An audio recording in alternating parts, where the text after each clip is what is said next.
Hello and welcome to Behind the Bar of A Pint of Cthulhu. Today we have Jack from... Now you're going to have to tell me how to say this properly, but I always said it's Caesar. Caesar's correct, yeah. Like the Emperor or the Palace. Or the salad. Nice one. And you are the rules editor and one of the writers for Doomsong, yes? Yes, I'm the games guy. The games guy. Although that we do always sort of advertise as that. I do the gamesy bit, Chris does the artsy bit, and Morgan does the writing-y bit. But when you're all sort of in the same office, there's definitely a lot of bleed over from all sections. So I will say, essentially, I didn't do all of the game design. I just did the bits that you like. Anything you don't like will be Chris and Morgan. Blame it on them. Exactly. Fair play. Well, we'll start off with the first question like we always do. What would you say if you were handed a pint of Cthulhu? What would be in the drink? Oh. I think it would be truly bottomless. Which you would think would be excellent at first. You think, oh, a bottomless drink, that's nice. But the bottomlessness nature of it would send you slowly mad. Whatever it was filled with would just never drain, and though you'd spend year upon year trying to investigate this drink, trying to find out what could possibly be at the bottom, what kind of secrets could be concealed within such a tankard, it would elude you, and you would die a broken shell of a human being. I think that's an excellent answer. That's dark as all hell. It's excellent. I love it. It's great. I mean, that's the first time we've ever had someone not say a drink, but give a description of pure horror. You've got Lovecraft is all about not describing shit, right? True. That's his vibe. Strength for the low price of your entire soul. Yeah, Love it.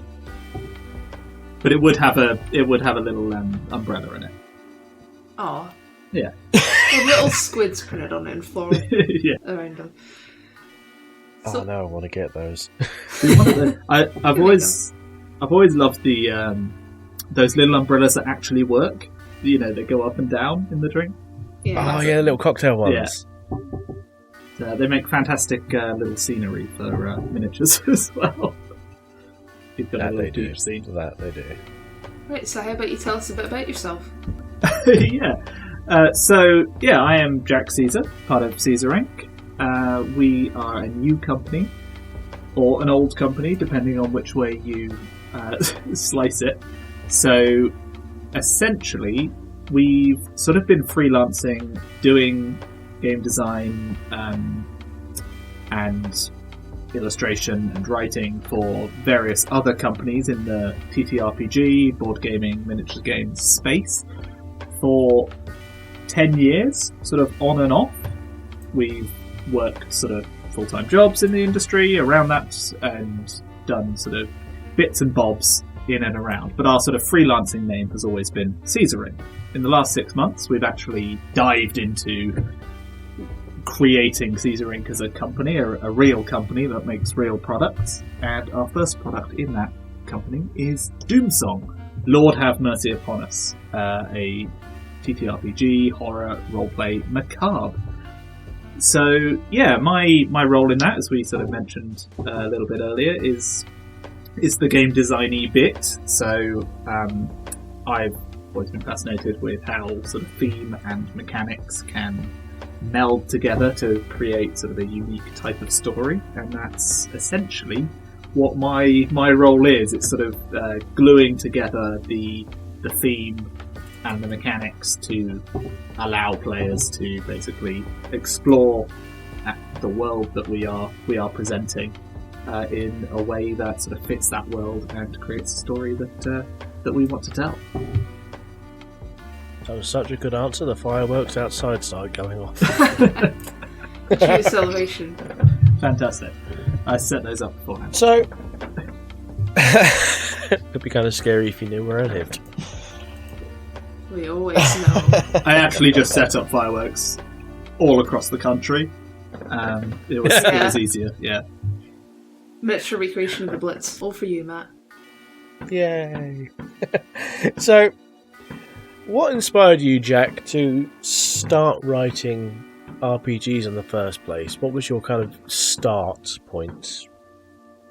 So, Chris and I, so that's my brother, one of the other members of Caesar Inc., we have played role-playing games since as long as we can remember. But I honestly never actually, and this is such a sort of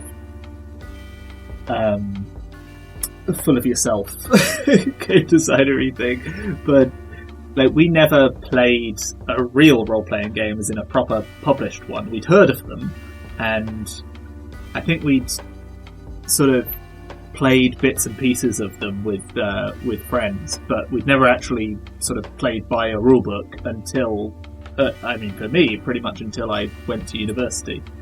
But we've been playing and sort of making our own systems and stuff since we were growing up, and so it's always been a part of our hobby and our world. Is not only the sort of the playing of role-playing games, but the creation, because that's always been a really fascinating thing for me. We basically, a lot of it would be very freeform, so it'd be, this is the story, and when sort of a combat or an important thing turns up, we would often create sort of mechanics on the fly and then try and stay with them sort of future up that like down the line.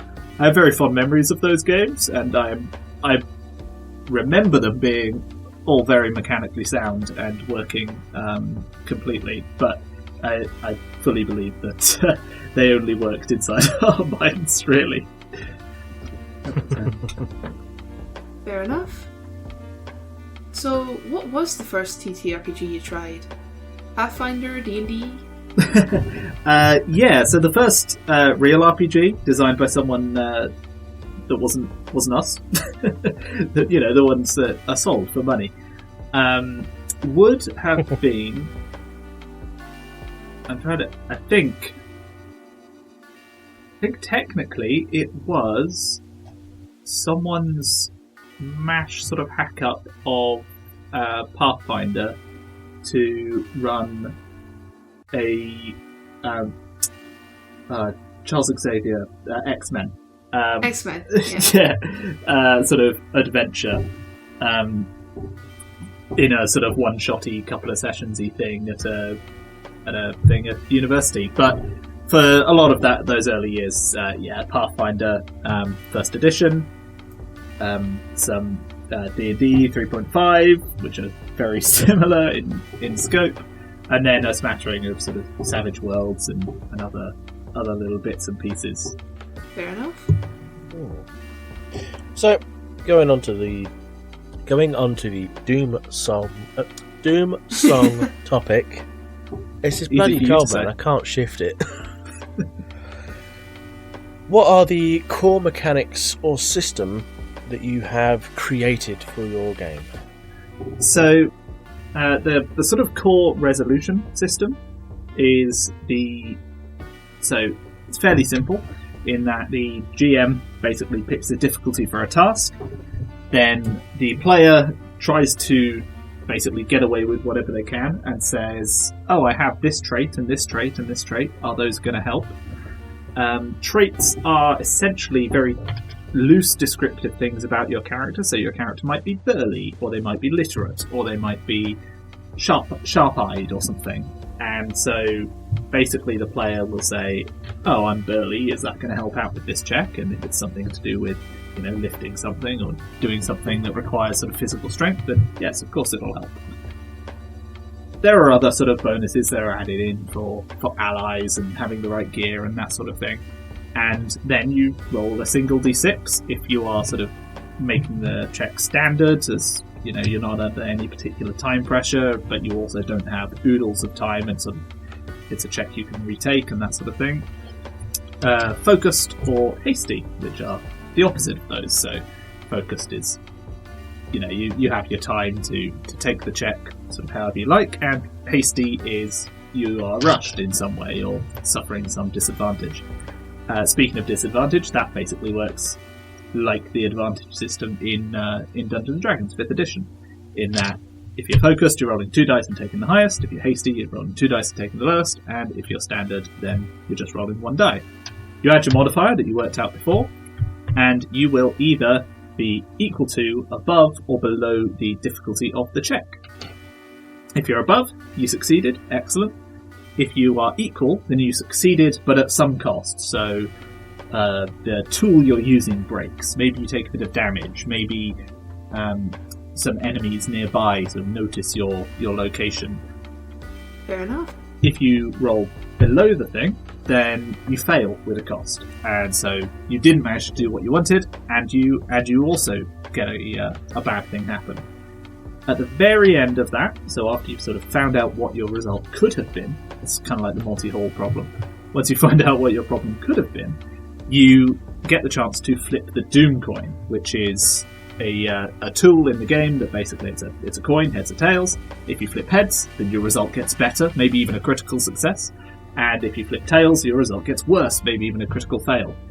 And the idea behind that is it's a little interesting way of basically ensuring the worst failures are not just you rolled a 1, that you rolled a 1 and then you were greedy, you tried to push it, you tried to flip this coin. And so when you die, which is often the result of a critical fail, or a spiraling result of a critical fail, then you kind of have no one to blame but your own hubris. So, Jay, I see that killing you very quickly. So. Hey, I haven't rolled the Doom coin once. I have been very well behaved for that. And maybe that's the reason you survived. I do like how it still leaves some stuff to chance. What you roll does matter, but at the end of the day, you dig your own grave with the Doom coin. Yeah, and it's basically, and different GMs are definitely different. But for me, I find a lot of GMs need sort of prodding towards being vicious, being cruel. Matt does not need that. Do not give Matt prodding to be cruel. So no, I don't need any encouragement. Neither does Toucan, to be honest. Excellent. But this sort of does give players or GMs who sort of would maybe try and err on being kind. It's this like, no, you don't get to be, because they've flipped the coin. They've made the choice. And you have to not only think of something bad for a cost, but now you have to think of something worse than that for a critical fail. It sort of has that building tension, building consequences. Fair enough. It is a very unique way of doing things. Speaking of unique things, Doomsong's character creation is very interesting. It kind of reminds me of old Choose Your Own Adventure books. How did you come up with it? So we were kind of inspired by Traveller, which is a role-playing game where it has a fairly similar character creation system. It's sort of less path-based like ours, so ours is very much sort of, do you choose option A, B, or C? Traveller is much more, do you choose option A, B, C, D, E, F, G, or do you stay in this current role or this and that and the other? And so we sort of tried to pare it down, so there's sort of more choices in a row, but they're generally between 1 and 2. And the reason we sort of went down that route is because we were sort of shopping around for a way to solve the problem in horror role-playing games with character creation, where we wanted something lethal, we wanted something where you could, die at the flip of a Doom coin. And there's sort of 2 ways to go about character creation for that kind of game, because in horror, you want to love your character, you want to care whether they die. And so, if you have a character creation that's quite intricate, quite sort of trying to pull at the heartstrings, make you think about your character's wants and needs and this, that, and the other, then what you can end up with is quite a long and protracted character creation that's asking quite a lot of sort of mental load from the player, which is great because at the end they end up with something they care about, but they've just spent an hour doing that, which means that it's a much bigger problem they die in an hour. So, you're spending half of your life making characters. The other sort of way of doing it is making a very simple character creation, which is just choose 6 stats, go, you're done. Name your fighter if you get to 2nd level. And so the problem with that is you end up with very disposable characters that you don't have any connection to.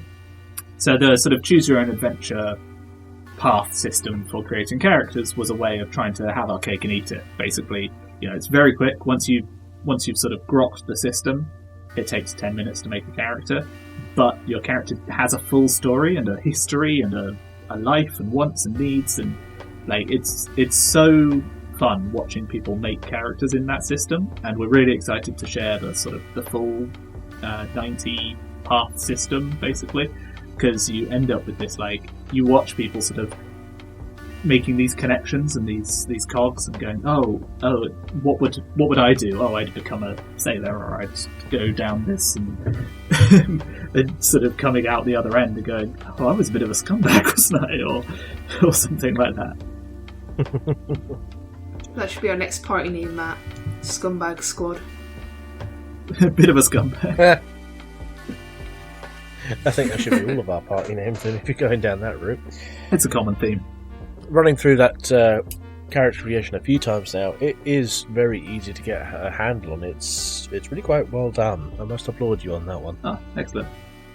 The biggest problem we have with it, which is completely solved, but with the end one, is that at the moment in that sort of demo version, you do often end up with the similar routes through that creation, and we're really excited about because that completely disappears once every table is 6 different options.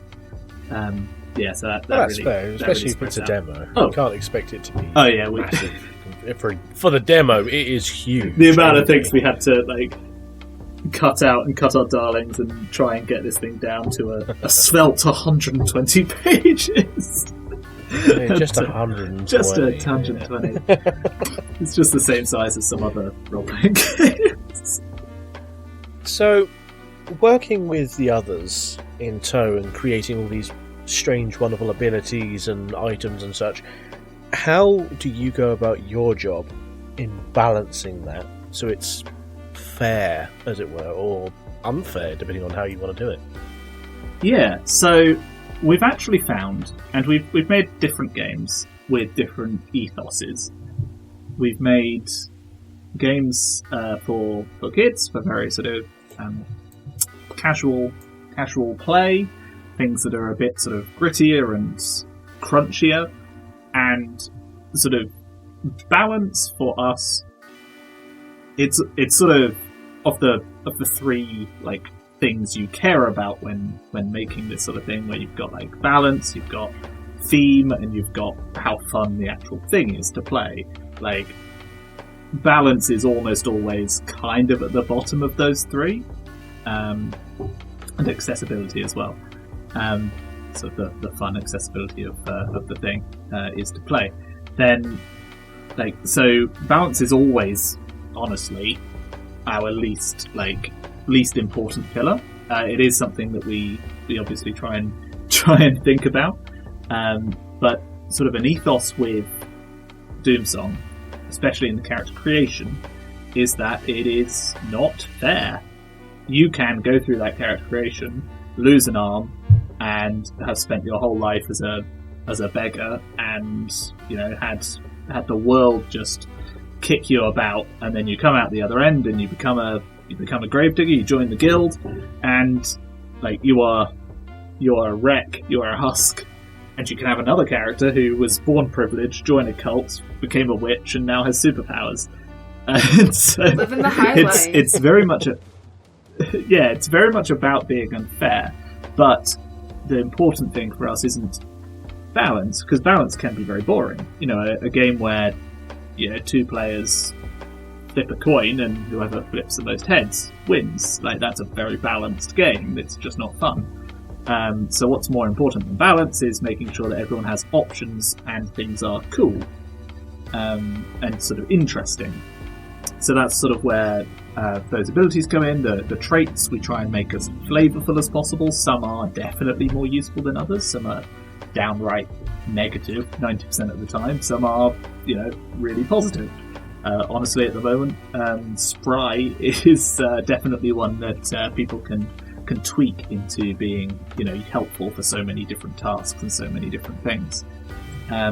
So essentially, So to actually sort of answer the question a bit less evasively, there's sort of two main ways that we balance stuff. Is one in the numbers, in the maths. So there's the obvious, like if something's giving a +1 and something else is giving a +2, then the +2 is obviously better. So it needs to be harder to get or have some stipulation on it that makes it more difficult to use. And then there's the scientific. So that's the sort of the mathematical and the theory crafting. And that's the really, not easy, but that's the more common way. And that's how you'll see a lot of people focus on balance in like websites and forums and in the online space. You'll get tons of people sort of talking about whether this card or that card or this ability or that ability is better. And they're often talking in this nebulous open space, when the science is actually like the experimentation, playing in game, seeing, is this thing actually overpowered, or is it, creating the experience that we want, and therefore it's working. There's kind of an interesting thing about the barbarian in Dungeons and Dragons, who's very powerful. That rage ability, where they take half damage from everything and they get bonuses to attack and stuff, kind of does often mean they're better than a fighter. Like they're just hardier and better at hitting, and this, that, and the other. The downside to that is quite often the kinds of players who want to play a barbarian get themselves killed. Like they rush into enemies. They they play in a barbarian-y way, and that means that they die. And so, actually, the fact that their character has an ability that, on paper, is more powerful than the fighter's ability, kind of balances itself. And we find that in Doomsong, quite often the more powerful a character is, the more cocky they get. Oh, for sure. That is a very quick way to die. Definitely. So there is one thing, because it was a demo, obviously, our time playing the game has been incredibly fun, but also a little short. We haven't really had a look at how character progression is going to go. Whether it's going to have some sort of level up thing, much like D&D does and a lot of TTRPGs, or whether it's going to be something else. Yeah, well, something else. So character progression is quite interesting in Doomsong.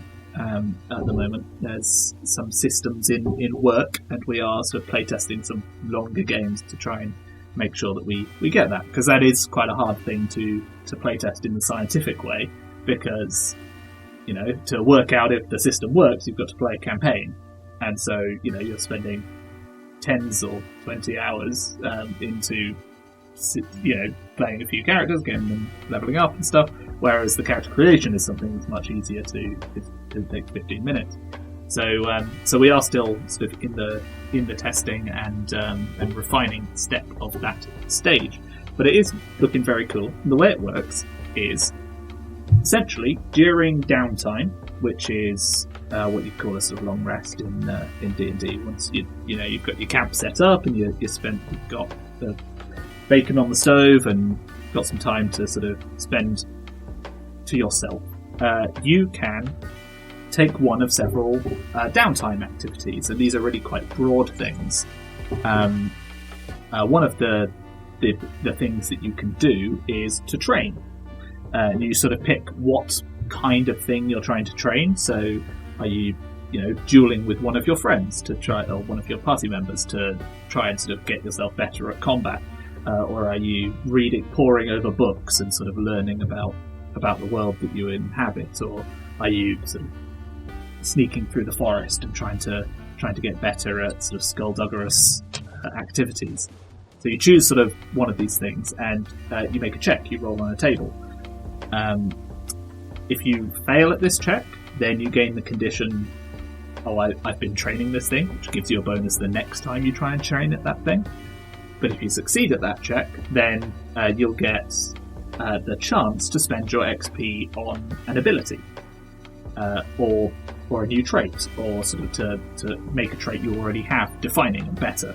And so what this means is that whilst character creation progression isn't random, because you always have the option of not spending your XP on that, so you can always wait until the thing you want turns up. But it is still about presenting opportunities, and it's this, okay, you're going to train this thing, here's a couple of options for what you can spend your XP on. You spend your XP, you gain a new ability, or you upgrade an ability you already had, and now your character is better, but it's not really something you could have planned for. So something that we wanted to avoid was the D&D thing of, at level 1, you might have planned your character out sort of 10 levels in advance. You go, okay, I'm going to take 5 levels in Fighter to get the extra attack, and then I'm going to dip into Barbarian for the Rage or something like that. All those good min-maxers. Exactly. And so we sort of want to throw a wrench into that. You can still think that way, but actually if you're waiting for this perfect skill that you want to come up in the training, then you might be waiting a few times. Each downtime is a full day. It's a fair amount of time, unless you're travelling sort of long distances across the map. So you sort of, and whilst you're trying to train this other thing, you're being given opportunities to upgrade your skills. And so it's a mix of, we're always trying to sort of walk the tightrope between random and too much choice. So we find that when players are given sort of a few cool options, then that breeds really interesting sort of choices, and sort of you start to think, oh, how will my character grow out of this, rather than sort of, especially with new players, going, okay, choose one of these 20 feats.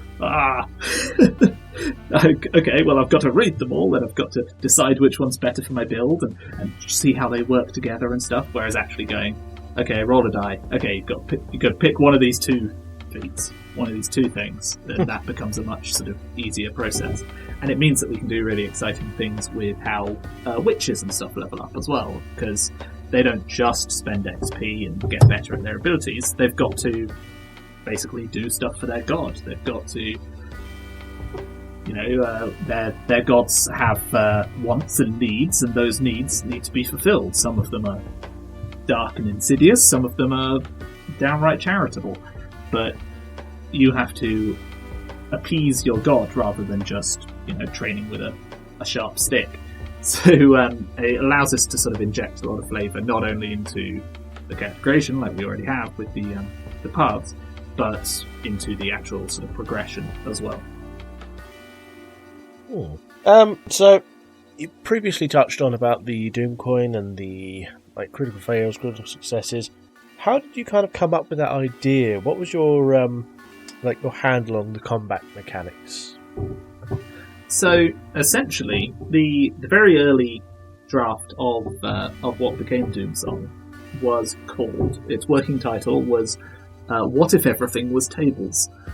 And essentially, it was this idea of actually creating a dynamic sort of table-based role-playing system, which you can see there's still a lot of tables in the game, and we've tried to make sure that all of the tables in the game are aiding play rather than sort of taking you out of the game and flipping through a book and finding page 41B to roll on table A and all of that stuff. But the original was sort of much closer to that, and we've created a much more sort of fluid system from that. And one of the ideas that came up was essentially this push your luck mechanic that we enjoy in games like Forbidden Lands has it, and it creates very tense situations. The earliest sort of version of it was so essentially you'd roll your d6 on a d6 table. So it used to be that all the tables were d6 tables, essentially 1 to 6, and your skills maybe gave you extra dice on that rather than sort of the modifier system that we're on now. You'd roll your dice, you'd get a result, and then you could push it. And we had a special die that had basically +1, +2, and +3 on it, -1, -2, and -3 on it. So a d6 with -3 to +3. And so to push it, you basically rolled that and added that or minus that from your result, which was mechanically fine. That mechanically did the trick and it did the job. And Chris basically just felt that it didn't bring you into the world, and so we sort of reworked it, and eventually we brought it down to this coin. So the sort of the intermediary stage was the coin, and you basically bid a number. You were like, I'm going to flip for 3. I'm going to flip the coin, and I'm choosing 3. So if it's heads, I get +3 to my roll, and if it's tails, I get -3. And then eventually we came to this system that we have now, which works much simpler, has a lot less maths in it, because that's actually a really difficult thing for me when I'm designing, because I've played a lot of role-playing games, and I do a lot of the sort of +3 to that, +2 because of that, and roll this, and sort of, especially when you're very familiar with a system, that stuff becomes much easier to do on the fly, and you sort of start to forget that for a lot of people this is their first game, and so you really have to get a handle on yourself, cut out 90% of what you're doing, make it simpler, always make it simpler, because the simpler it is, the more complexity that the players can end up sort of pushing into the game, and the less busy work they're doing trying to sort of solve a spreadsheet equation, whilst get actually down to playing with the numbers and actually going, I want a +2 for this reason, rather than just having to try and work out, wrestle with the system. The system should always be trying to get out of the way. So essentially, we always wanted to push a luck mechanic, and the coin became a way of simplifying, and now it's this razor's edge. Is it going to be great? Is it going to be bad? Which works really well for us. We have some questions from our audience, the live audience. Kimber. For those listening to this, if you join our Discord and show up when we do interviews in the events channel, you get to add questions into the interviews sometimes. So first one is, obviously since the dead aren't moving on, undead are a thing. What other kinds of creatures might be encountered in Doomsong? So there's kind of two camps of creatures. There's the horrible monsters that live in Panem, of which man is the workman. And then there are the horrible monsters that specifically live within Leaf, the Lost Kingdom of Leaf, the Plaguescape, which is where the first adventure is set. So there are a lot of very unique sort of monsters in Leaf that are sort of one-off, bespoke creatures of horror that you discover, you sort of work out what their deal is, you maybe die to them, and then work out how to either avoid, destroy, or just survive, whatever their deal is. One that we were messing around with the other day that I find quite interesting is the Natmara. So they are like wolf-like creatures with the heads of women, and how they... Oh yes, on your live stream. Yeah, we were talking a bit about that on the live stream. And essentially they eat dreams, so they will hunt the players, but they won't sort of approach them directly. They'll just stay nearby, wait till the party sleeps, and then eat their dreams. And that is detrimental. It means you can't sleep properly, you get bad conditions. If you already have those bad conditions, like tired and exhausted, then you gain traits and haunted, and you start losing your sort of mental traits. So you start losing like who you are, your humanity, and then if you have none of those left, you're just like this husk of who you are, and you still haven't dealt with them, then they just destroy your psyche. Then they come over and eat your flesh. Like once they've destroyed you utterly. And so the Natmara are like this persistent hunter that will take days to kill you. Like you can carry on your adventures, you can do other stuff, but they're just going to be there and they're just going to be waiting for you to sleep. And so, like dealing with them is this like you have to go out and find them. They're really interesting monster, but one that you guys might not have heard of. This is just a side note, but I have noticed how much of Doomsong's creatures and gods and such, when we were talking with Morgan, are based on folklore, and I really like how thorough it gets with that. The Natmara, I believe, are Finnish folklore. So Morgan is definitely the expert on that one. I just think it's so. Cool. The Plaguescape sort of came out of her mind. She is to blame for all of these horrible creatures. So yeah, she's just done so much work on the research, the studying, putting that doctorate to good use. I think so. One of the other creatures that I find quite interesting is the lace workers in general. So lace workers are very similar to the spiders of our world, except they are gigantic. And where we sort of split off from, giant spider is a classic monster. That's you find those at level 2 and slice them apart, and that's great. So we mess about with them in a few ways. The first is something that I actually try and do whenever I'm running spidery stuff in games, is their stats are actually terrible. Like, if you're up against a lace worker, you have a sword, you can see them and you've got the chance to attack them, you're probably going to win that fight.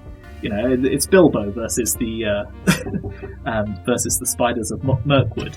Spiders are not creatures of combat, they're not fighters, they're ambush hunters, so all of their abilities are to do with staying hidden, separating you, and basically working out a way of creating a puzzle out of the encounter. So the spiders in the Plaguescape don't weave webs, they weave bulge matter, which is like this flesh substance that is creeping its way through the Plaguescape. It's the body of Rot, one of the traitor gods.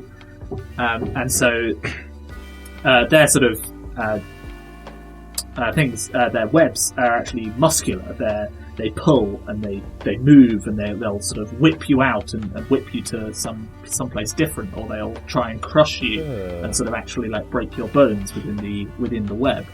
Then there's portal web lace workers who can actually sort of create webs that lead sort of interdimensionally through the world. So if you end up sort of trapped in one of their places, you're like 100 feet away. You're like, or half a mile, and suddenly you're dealing with these spiders alone and separated from your group. And then there are the razorweb spiders razorback spiders, razorback lace workers, who have basically monofilament webs that don't catch, they cut. So if you sort of move through their webs, you'll just it's like the scene in every late 90s sort of sci-fi thing where you're sort of going through the laser grid and then you fall to cubes, that sort of thing. So, Resident Evil. Yeah. Yeah. Dude, this is sounding more and more horrifying. It's sounding better and better. Get me in on this. Oh yeah, don't get me wrong, it's better, but it's like webs made of muscle. I think it's Doom that has scenarios that look like that, and I love it. Yeah, ask him for said 2 kinds of people. And oh yay, more please. I'm just imagining it now, like a spiderweb in the corner of your room is made of muscle. There's a particular way of depicting flesh in some older horror games where it looks kind of like, I don't want to say cheese, but like cheese pulled over stuff, but like gory. That's what I'm envisioning the whips as.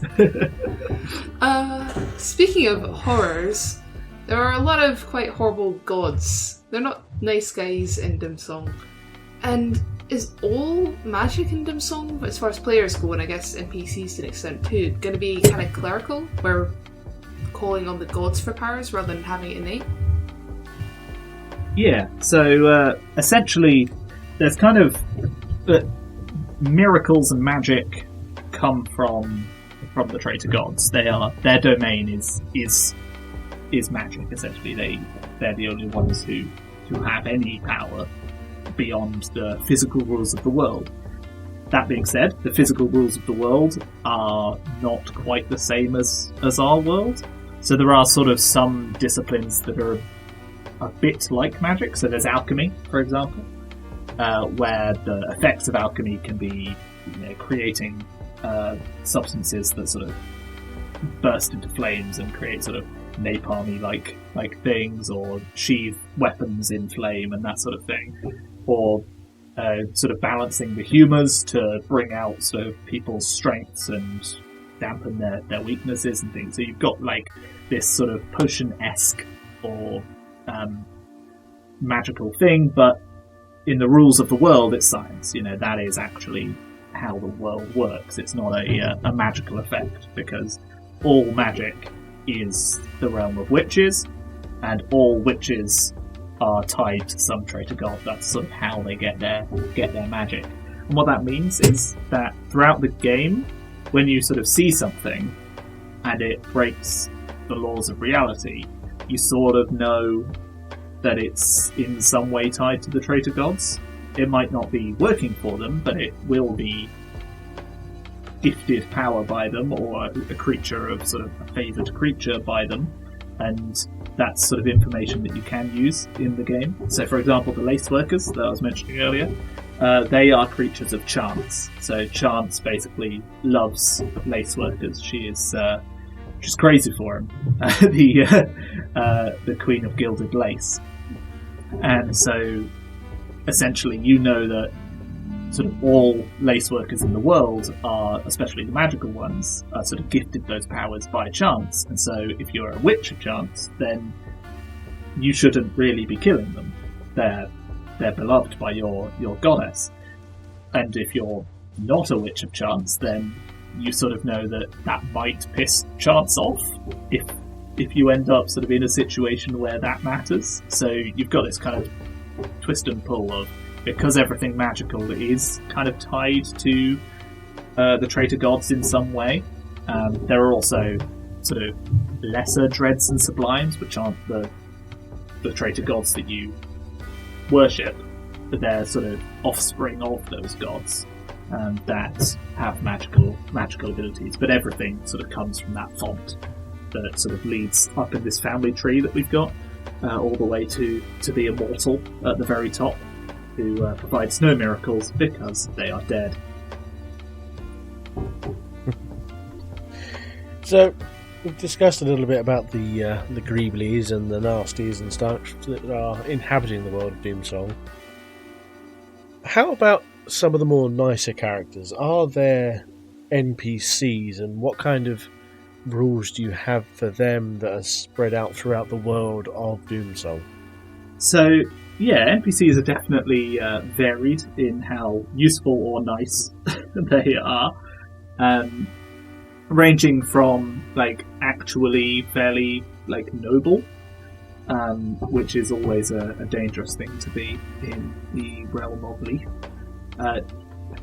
Generally, sort of the more noble something is in this world, like the more tragic that setup is. So there's characters that have been cursed by the world, characters who sort of were around when the Plaguescape was created, and they might be noble or chivalrous or brave and good, but they've been warped in some way. Whether their essential nature has been changed or whether they are now just trapped in some way. So there's one character essentially who, due to the way the curse works, essentially couldn't be killed, but they are an enemy of Father Plague, and so their mind has been taken. Basically, their mind has been completely taken away from them. They've been driven mad, and so that sort of sets up this character who is on your side, but how useful they can be is definitely limited. We always want NPCs to be on the sidelines for whatever reason. So, sort of if an NPC is super powerful and on your side, then there's going to be some reason they're not going to be the limelight, because you're the main characters. You are the heroes. Might not be the right term, but you are the protagonists. So the main sort of hub of NPCs is in the guild hall that the Gravediggers sort of come from. Each player has a profession that they can choose. So, for example, there's the Rook is essentially the guild hall's master of birds, and so you can be the Rook as your character, and the Rook essentially has a load of quests throughout the Plaguescape. So you want to befriend the Valraven, collect pigeons, deal with the bird catchers, and that sort of thing. And every time you sort of tick off one of these quests, then you get new powers. And your powers are very mundane. It's all about sending messages throughout the Plaguescape with your pigeons, or leaving ravens to guard stuff and that sort of thing. But what that means is that that sort of isn't tied to your character. It's tied to the guild hall. So you don't necessarily need to be the one who is the Rook. You could have an NPC be your Rook, and you can sort of build up these characters within the guild hall, and because they're sort of mechanically helping you out, you grow to care about them. Only for them to be ripped away, I'm sure. This hub. Yeah. And so you've got this sort of hub of NPCs, which is sort of, we never say how many are there, because of course every time one of your characters die, you bring on a new character, and they come from the guild. So you've got this sort of, in game terms, infinite pool of people, but in the world it feels much more tenuous. Fair enough. I can see Doomsong inspiring a lot of people to want to create, to be honest. It's so unique, it's so far out from the more popular TTRPGs, and it's a lot of fun. So are there any guidelines you'd have for people that want to create things to add on? Whether it's monsters or classes or anything else? Yeah, so we have in our in the main book, we have sort of two sections that are basically built out about creating NPCs, creating monsters, and creating guilds.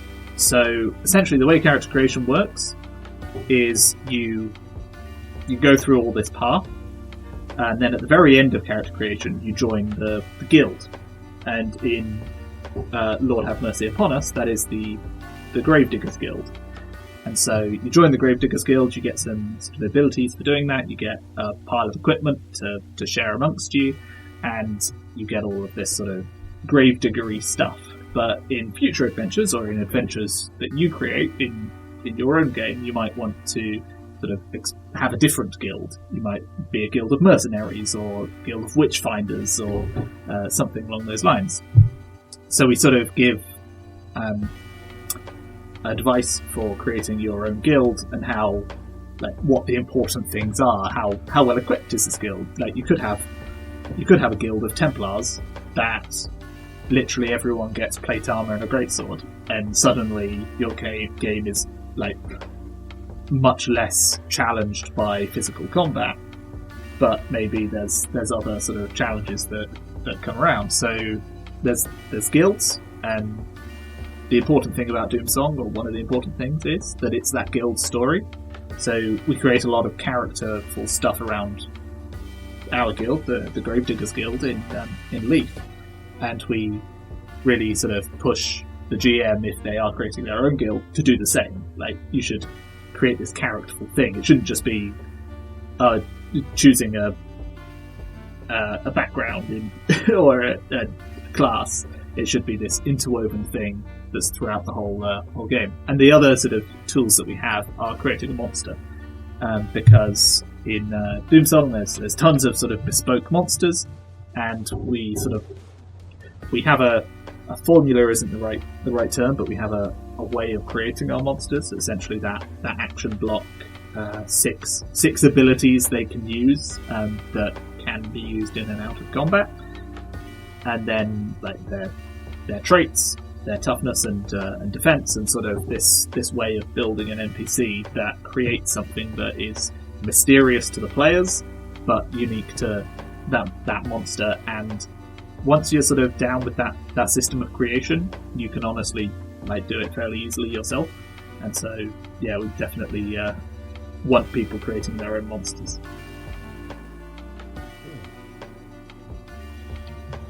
Probably try and wrap this up a little bit now. With Doomsong coming out in 10 days from this recording on the 17th of October. Putting a deadline on it for you, buddy. What are your hopes and what are your plans for afterwards when you inevitably will succeed? Well,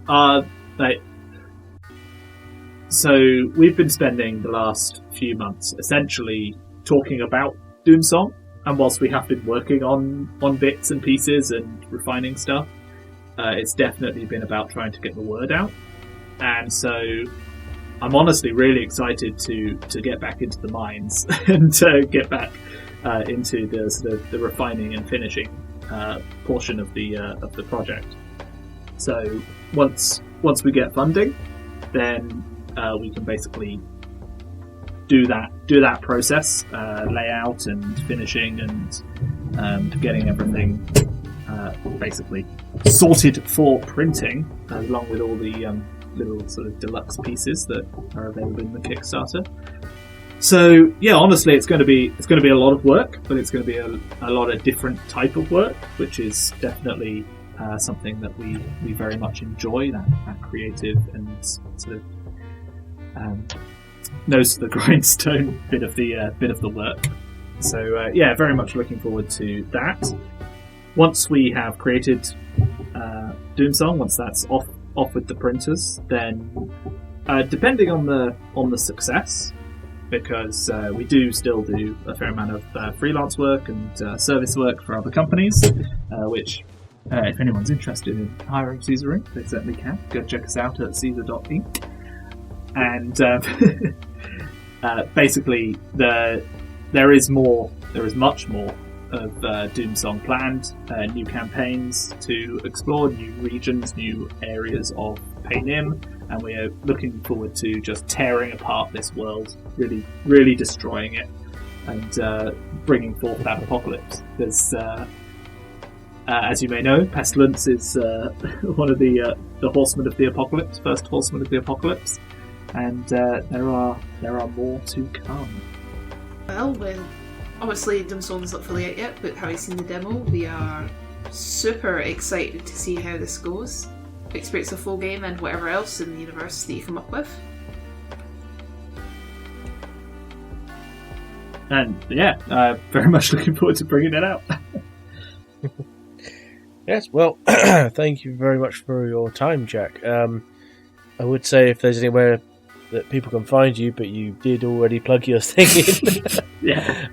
But I suppose if there is anyone that does want to hire Caesar Inc., well, go to their website. Jack, is there anywhere people can find you specifically? Honestly, best way at the moment is on the Kickstarter. So if you find the Kickstarter, search Doomsong into Google, and we're pretty high up there on the SEO. That is the best way to find us and what we're doing at the moment. We're also on Twitter under Caesar Inc. at Caesar Inc. So find us there and you can give us a prod, give us a chat, and look forward to hearing from you. Ooh. Links will be in the description below. Thank you very much for your time. This has been a Pint of Cthulhu with Jack from Caesar Inc. and we are signing off.